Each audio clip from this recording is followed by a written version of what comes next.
Okay, so we're going to get into the final couple examples here. This video should be considerably shorter than the other one, so hopefully you guys can hang in there for a little bit more solving. The last couple things here we're going to hit are finding all real solutions, so we'll talk about why it is that's an instruction. And then absolute value equations. First of all, as you guys look at these, this will be the part of the notes more than any other, I suppose, where you go, nope, not algebra 2. But if you really look at these problems, I think you can see the underlying algebra 2 is there. So yeah, it looks different. Yeah, I got fractional exponents, but what am I going to do? Probably still factor. Now the thing is, you got to start asking yourself a couple of questions. Number one, is it quadratic? No. But can you factor like one? Yes. Okay.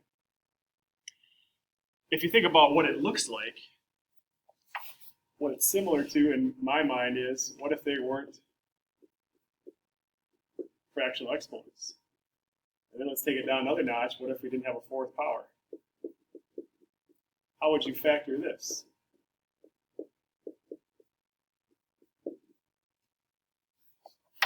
So there's, I suppose, the algebra 2, algebra 1 kind of version of it. Now I'll go up one notch and go, how would I factor this?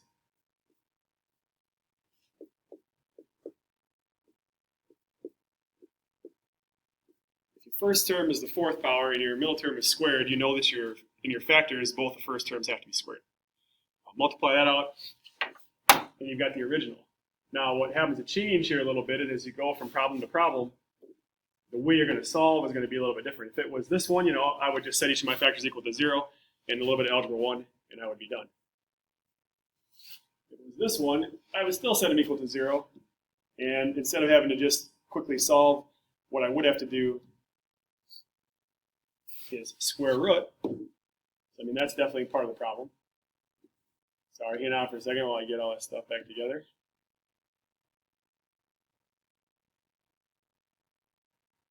Doesn't want to stay together, doesn't like me. Hang on one more second. There we go. So what I want you guys to do is think about it as levels of difficulty, right? From algebra 1-ish, algebra 2, to more of an algebra 2, honors algebra 2, to a pre-calc. How I'm going to do this is the same exact way I did the other two, actually. If your first term's got a 4/3 and your middle term's got a 2/3, then they both are going to have to be 2/3.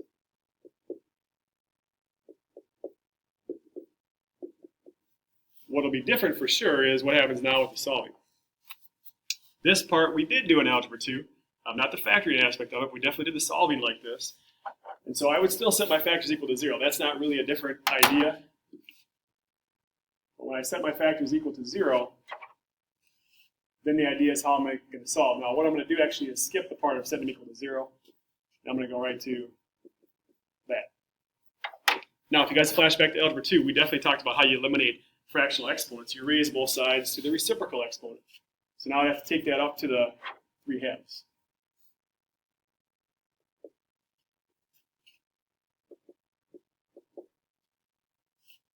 Because 2/3 of 3/2 is x, you're good. Oops, we got it on this side also.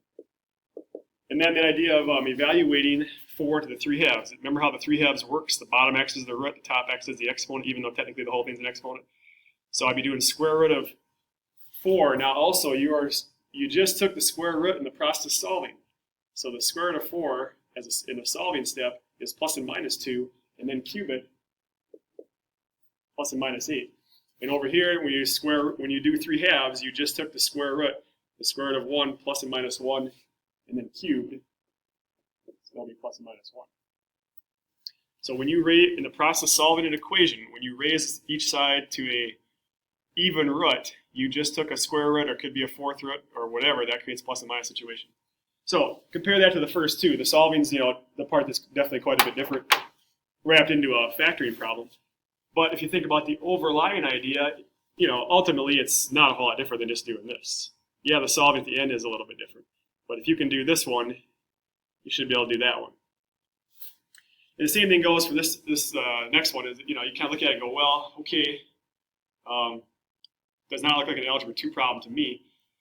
And this is a little bit different because you have a like term, in every spot. Now, when you think about factoring as like simple factoring or just taking something out of each term, we always go for the smallest exponent. So if you're scanning through that list and you go 5 halves, 3 halves, 1 half is the smallest exponent.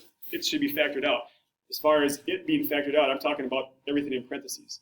So that part's going to look like that. So I take out x minus 1 to the 1 half. I take it out from each spot. Now, as you do this, when you think about factoring is really division. So you might just as well say I'm dividing, right? When I say factor it out, I'm dividing it out.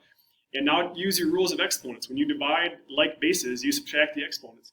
So as you're going through your terms and you're over here, if you divide out a factor of 1 half minus 1 half, it's gone, right? So all you're left with is a number. Now on the other hand, if you take a 1 half out of a 3 halves, it'd be 3 halves minus a half, which is 2 halves, and there's why you have an exponent of 1 right there. You take 3 halves out of 5 halves, or divide like bases, subtract exponents. 5 halves minus a half is 4 halves, and 4 halves is your 2. So factoring is division. Dividing like bases, subtract your exponents. Your exponents are fractions, so subtract your fractional exponents. Not that hard to do if you just keep it simple. Keep the rules, keep the factoring simple, keep the rules of exponents straightforward in your head, and we're good to go. Now, you get to this stage of the problem, this takes us back to one of those other sort of kind of unique problems that was, or I should say was a twist on a typical factoring problem. What's left in the brackets is very much like what I just popped up in red. If you can do what's in red, you can do what's in the brackets. We all should be able to do this without more than a couple seconds of thought. Doing that, right, literally took me like 2 seconds. That plus 3 and 1 both being prime numbers. I mean, there were literally no choices for what I was going to do. It's just a matter of getting my signs correct. So I have -3 on the outside, +1, and -2x middle term. Treat this as the same problem. So what you want to what you need to get over a little bit is when it looks more difficult, that's just a look. It really has an underlying idea that's, pretty simple, right? So now what my factors are going to look like is this replaces my x. So I have 3 x minus 1 plus 1. And I have x minus 1 minus 1. Now, don't forget to bring this one with. This is still part of the problem. And I want to clean these up a little bit. So this would be 3x minus 3 plus 1. So this would be 3x minus 2. This would be x minus 2. And again, still have this now. There's a little bit of rewriting here, and I guess that's kind of just got to deal with that. I still have to solve, right? This original equation probably should have been set equal to 0 to be accurate as to here's what we're doing. Like up top, it was equal to 0. That should really say equal to 0. So think of it as equal to 0, equal to 0, equal to 0. So solve. Now set your factors individually equal to 0, one at a time, like you always would. Think about that one. It's no different than what I did up above. How would I get rid of the half? I actually would square both sides.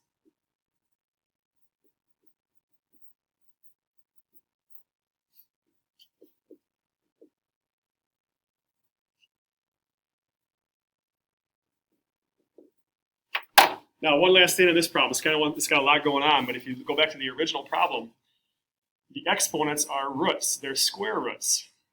So you have potentially a solution, some of these, maybe none of them, I'd like to see, that don't work. And what I mean by don't work is they don't create a real solution. So if we're finding real solutions, and you get a solution that when you plug it back in creates the square root of a negative, and there is a square root sitting here, right there. Square root, square root, square root. Now, if you put in 0, sorry, not 0, if you put in 1, you get 0, that's fine. Square root of 0, 0, no issues. You put in 2, 2 minus 1, in all those instances up top is 1, again, you're fine. You put in 2/3, and 2/3 minus 1 is -1/3.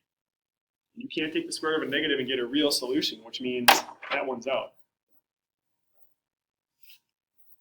Now, you might look at that problem and start to cry a little bit, like, is that really Algebra 2? And I'd say, well, underneath all that, yes. Level of difficulty, no. That's probably more of an honors pre-calc problem. Okay, let's wrap it up with absolute value. Absolute value is pretty easy. The idea is when you're doing absolute value equations is that you guys, hopefully we all know the basic idea of absolute value, that you can do the absolute value of a positive number, the absolute value of a negative number, and your answer is always positive. What that means is when you do the absolute value of an expression equal to 5, you're saying this thing in here could equal 5. It could also equal -5. And that would still be true, because the absolute value of 5 or -5 would still produce 5. So the concept is pretty simple. Basically, you just have two equations going on. You're saying what's inside the absolute value could be that. It could also be that, because both the absolute value of 5 and -5 is 5. So you basically create two equations. The solving is simple enough.